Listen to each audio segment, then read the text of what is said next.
аман есенсіздер ме? Кеш жарық қымбатты менің көрермендерім, елім, халқым, аман есенсіздер ме? Мен міне ертең келетін сыныптастардың отырысы менің үйіме қонақта болады. Сол кісілерге арнап мына тауықтың сирағы осыны маринадтап духовкаға пісірейін деп жатырмын. Алдымен тұздан бастаймын. Бірнеше 1-2 сағат, 1,5 сағатта болады. Ұзағырақ тұрса неғұрлым жақсы болады. Мұны жақсылап ас содысымен жудым. Мен өзім ас содыны көп қолданатын адаммын. Барлық нәрсеге. Ыдыс жусам да, ет шайқасам да, әркімнің өзінің бір не деп айтсақ болады. Тактикасы дейміз ба, тәсілдері. Тұз жетіп қалар. Ендігі кезекте мен мына қызыл бұрыш салайын деп жатырмын. Енді өзім кішкене ашты тұштыны жақсы көрем. Сондықтан ойлаймын, бәріне де ұнайтын шығар деп, енді аздап аш болғанда дұрыс шығар енді. Паприка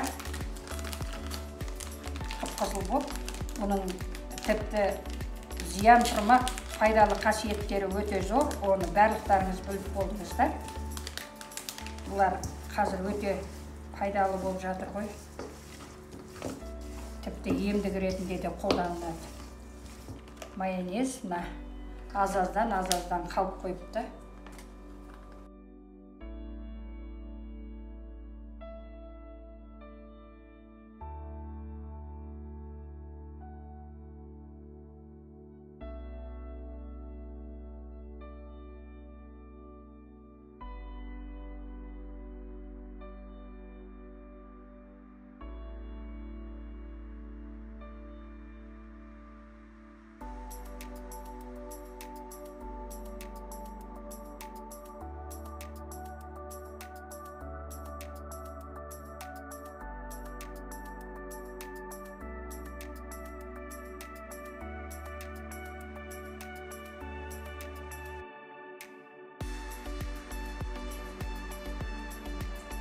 Sarımsağım turap oldu mu ne?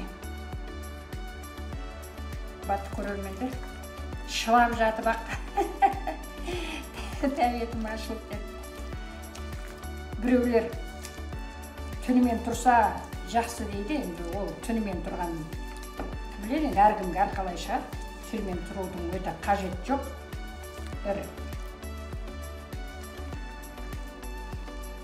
ең ар кетсе 3 сағаттай тұру керек. Ас болса 1-1,5 сағатта жетеді. Міне қымбатты көрермендер, міне менікі белгілі бір себептерден бірнеше сағат тұрып қалды. 3 сағаттан астам. Бірақ бұл өте жақсы болу керек. Духовкам қызып дайын тұр.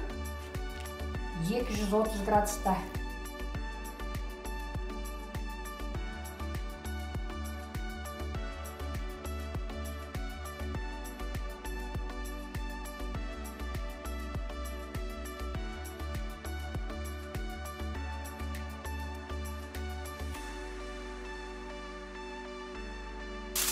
Міне бетіне фольга жабамыз.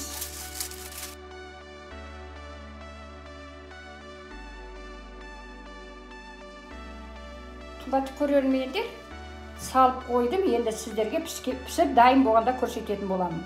Міне қымбатты көрермендер, голенім пісті. Бісміллә деп ашайын. Міне. Күшті піскен сияқты. Маған демеушілік жасап, және де өздеріңізде менен көрген әр нәрселерді істеп көріп, маған өз пікірлеріңізді жазыңыздар. Келесі видеода кездескенше аман сау болыңыздар.